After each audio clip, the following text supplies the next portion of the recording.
Hi అండి. ఇప్పుడు నేను మీకు చూపించే ప్లాట్స్ వచ్చేసి చింతగుర్తిలో అండి, చింతగుర్తి ఊర్లో. సో ఇది ఇల్లందు రోడ్లో రఘునాథపాలెం ఊర్లో నుంచి లోపలికి వస్తుందండి ఈ ఊరు.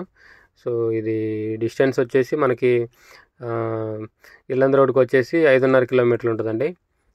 కొత్త కలెక్టరేట్కి వచ్చేసి 7 కిలోమీటర్లు ఉంటుందండి. మన ఎన్టీఆర్ సర్కిల్కి వచ్చేసి ఇక్కడ నుంచి 11 కిలోమీటర్స్ ఉంటుందండి. సో ఇదండి వెంచరు. దీంట్లో 3 ప్లాట్లు ఉన్నాయండి ఈస్ట్ ఫేసింగ్. సో కనిపించే హౌజెస్ ఉన్నాయి కదా, అది చింతగుర్తి ఊరు అండి. ఊరిని ఆనుకొనే ఉంటుంది. ఆ చెట్ల అవతలు కనపడేదేమో 60 ఫీట్ రోడ్ అండి. ఆ రోడ్ ఏమో రఘునాథపాలెం వెళ్తుంది. దీనికి వెంచర్కి 2 పక్కల రోడ్లే అండి. ఆ కనిపించే రోడ్డు 60 ఫీట్ రోడ్ అండి, రఘునాథపాలెం వెళ్తుంది చింతగుర్తి నుంచి. ఇదేమో పల్లె దవాఖాన అండి. ఈ వెంచర్లోనే ఉంది, మన ప్లాట్స్ ఎదురుగానే ఉంది హాస్పిటల్. సో ఆ కనిపించే రోడ్ ఏమో చింతగుర్తి నుంచి మల్లేపల్లి నుంచి మంచుకొండ వెళ్తుందండి. మంచుకొండ వెళ్ళే రోడ్డు 60 ఫీట్ రోడ్డు అది కూడా. సో ఈస్ట్ ఫేసింగ్ అండి ఇవి. దీని రేట్ వచ్చేసి గజం 6,800 చెప్తున్నారండి. ఇందులో ప్లాట్ కొలతలు వచ్చేసి 33 ఫేసింగ్ 50 లోతండి. టోటల్ వచ్చేసి 183 గజాలు.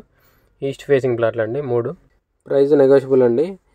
రిజిస్ట్రేషన్ కూడా స్పాట్ రిజిస్ట్రేషన్ అవుతుంది. సో ఇంట్రెస్ట్ ఉన్న వాళ్ళు కాంటాక్ట్ చేయండి. కింద నా కాంటాక్ట్ నెంబర్ ఉంటుంది. వీడియోని లైక్ చేయండి, ఛానల్ సబ్స్క్రైబ్ చేయండి.